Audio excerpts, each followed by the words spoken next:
Hey everyone, it is time for another roundup. EA think the game streaming will bring in 1 billion more players. We have, some interesting Stadia updates and a whole load more, so sit back, relax, like, sub, and ring that bell, and let's get going. So with all this talk of Stadia and xCloud, it's actually quite easy to forget about EA's cloud gaming ambitions. Project Atlas began early testing in September with a handful of titles. Now, EA's approach to streaming is pretty different in that they're actually not really emphasizing competition. So EA's CTO Ken Moss appeared at X019 to show off the new EA games are actually coming to xCloud, and he stated that with streaming, EA's motivations are to be where the players are. So Moss believes that cloud gaming has a huge potential and that it could bring in 1 billion more players to gaming. Now, he currently says we're at 2.6 billion, though it's kind of hard to see exactly where he got that number from, but I'll take his word for it. Now, he said that EA are still in the learning phase when it comes to streaming, and they don't have the same cloud infrastructure as a company like Microsoft, but Moss was adamant that there's more to launching a successful streaming service than just having data centers strewn across the land. So yeah, looking at you, Google, you certainly have data centers.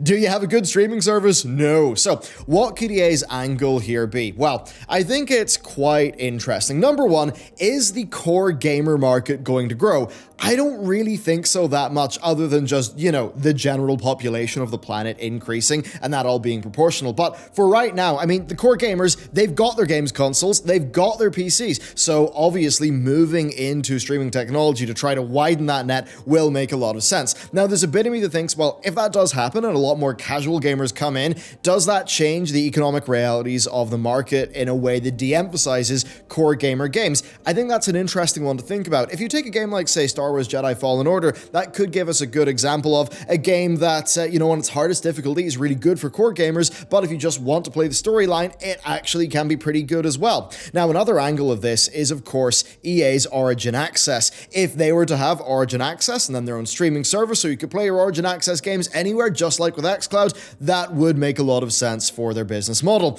And it is interesting how they are rather similar to Microsoft in this regard, right? Microsoft are basically just, hey, we've got our Games Pass, we've got xCloud, we just want you to play the games everywhere, be it your PC, the cloud, or your Xbox. It seems like EA might be wanting to do that too, and judging by how well it's been working for Microsoft, I've got to say, it probably is the right move, and certainly a better move than what Google have been doing with Stadia. And well, on that topic, let's talk about Stadia. First, a simple bit of news. So Google this week finally acknowledged that not all Stadia Founders Edition customers have actually, received their Stadia Founders Edition packs. On Wednesday, a rep advised customers to contact customer support on that. So yeah, still is a bit of a disaster. You just got to wonder, were they ready? Why do they push it now? Is it hubris? Were they just locked into dates? Come on. Google, they have sabotaged products before by just rushing them out to market a bit too quick, and we all know about the Google graveyard. Now, moving on, remember the way the whole point of this streaming was supposed to be no fiddly downloads or updates? Well, this kind of suffered a blow this week when the Stadia version of NBA 2K20 was caught downloading an update. And now the update only took a few minutes, but of course that's not the streaming dream. That's not how it's supposed to work. Google confirmed via Reddit that this was a bug and that it's actively being investigated, which does make sense. Now, as to why it showed up at all, well, Digital Foundry rightfully point out that this, should have been done on the server level without bothering the user. Clearly a bug, but, again, it just shows this is a bit too early, isn't it? Now, Stadia's first-party ambitions have been moving forward. So this week, they sniped 3 veteran developers from Ubisoft. They're all headed to Google's new Montreal studio, itself established by Jade Raymond, an ex-Ubisoft staffer and a very, very high up one indeed. So this is very interesting, right? They are clearly putting a lot into this. Usually with the Google graveyard, it's, they get a product team in the company, the engineers build something, it gets launched there. But with this, they've done Stadia, the tech product, and I think it's launched to be quite a disaster, but at the same time, they've started a game studio. Now, here's the thing, that's in Montreal, and I've actually spoken to, I think it was in the train or the tram in Gamescom, I spoke to one of the biz dev guys for, I think whatever trade body they have over there in Montreal. From what I understand, your tax incentives and things like that in that city are really good if you want to start a games company there. Certainly Montreal will be a lot cheaper than California, but anyway, they've got their studio there.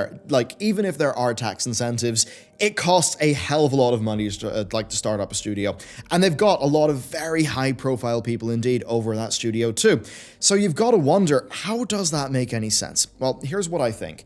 What I think they think is that Stadia will do decently enough, and that then they will have these really heavy-hitting first-party titles that will be able to actually sell the platform. Now, there is a little bit of logic to that. The thing with Stadia right now is you need a Founders Edition to get it, but in a year or two, well, you'll just go to Stadia and you can just get a game with pretty much zero startup cost. Now, in that case, if they have, let's just say, a free or maybe a Stadia Pro first-party title that really is quite innovative, yeah, that could see a pretty large uptick in users. However, until then, Stadia does not make that much sense for an actual person to purchase. It's not a great product. So there's a big sunk cost here, and I've got to wonder if that studio will even see games come out. And if they do, well, will they just be a massive waste of money that won't really make a dent in the market? Because while they have to wait this, 2 or 3 years for their new games to come out, other streaming services are going to wipe the floor with Stadia unless they are able to vastly increase the library of games and make Stadia Pro just give people 50 games to play. And if they can't do that, you know what? They're pretty much screwed. Okay, next up, some fun Valve business. So, since Half-Life Alyx's reveal last week, Valve's Index VR headset has sold out in several regions. Now, this is like the US, UK, and Canada, so it's pretty big. Steam's website warns of delivery delays and it advises customers that, well, just order now if they want delivery in time for Christmas. Now, this hardware, it has been selling decently since launch, right? It topped Steam's US sales charts during July, but Alyx really could be a game changer here.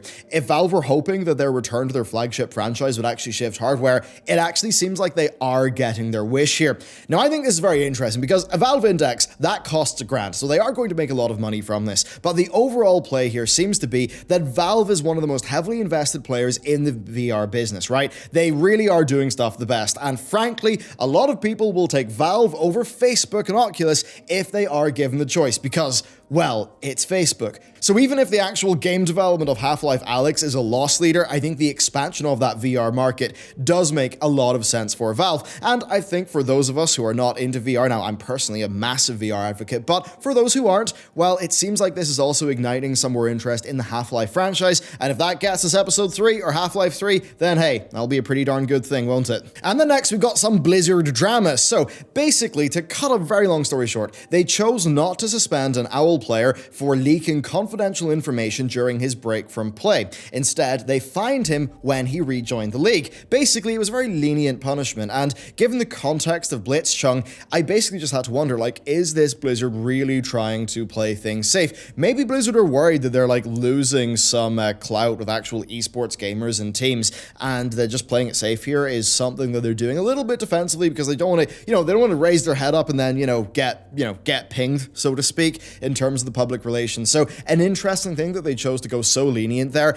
Somebody putting a mask on and, doing a little protest in a stream, that's one thing, but somebody leaking confidential Overwatch League information right when they got out of the league, only to go back into it, only to get a $3,000 fine, that honestly does seem very lenient indeed. So it's interesting. That said, we've got no confirmation as to why they did what they did, so I don't want to put words in their mouth here. So, Dragon Age. We've seen some serious teases this week from BioWare executive producer Mark Dara. He has posted a few tweets saying only Dragon Age in a variety of ways, though, of course, he might just be messing us around in his free time, or, maybe he's actually doing something real here, because he could be leveraging excitement for the series' return. A new Dragon Age game was, of course, teased at the Game Awards last year, and BioWare have been building hype for Dragon Age Day on December 4th, so I actually would expect to see something there.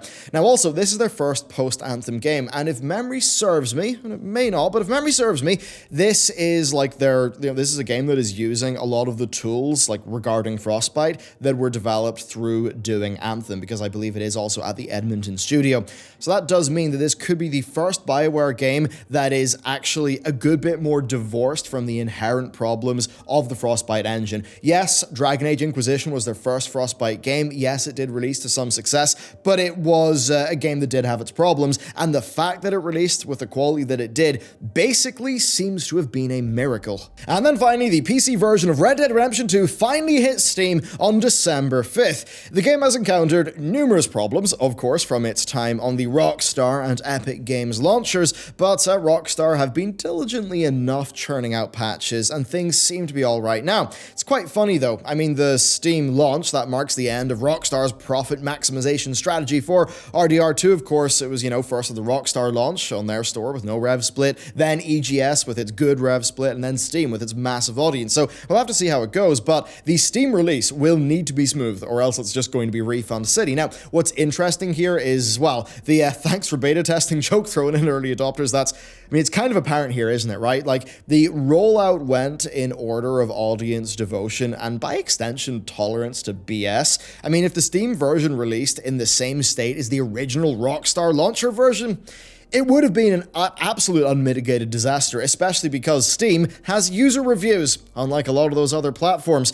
So it really is a little bit depressing that they basically charged, they got the most money from the most dedicated people, gave them the worst product, and it's only now that those people have done a paid beta test for Red Dead Redemption 2 that it's hitting Steam. I think, as always, it just pays to wait, to read reviews, and to be a responsible consumer and not to be sort of preyed in by the hype, because that hype and that passion is routinely exploited by companies who would like to sort of suggest that they really care about you, but, their actions and the products that they release, the state of the products and what they're really asking for your money in return for, well, it really does betray that that's not always the case. So that's it for today's video. Be sure to like, subscribe, ring that bell, all those good things that make the YouTube algorithm happy. Let me know what you've thought about the recent slew of videos on the channel. We've tried to just make them a bit more engaging, fun, actually more fun for me to record, and I'm really hoping that means that it's more fun for you to listen to. So let me know. Cheers, I'll see you next time.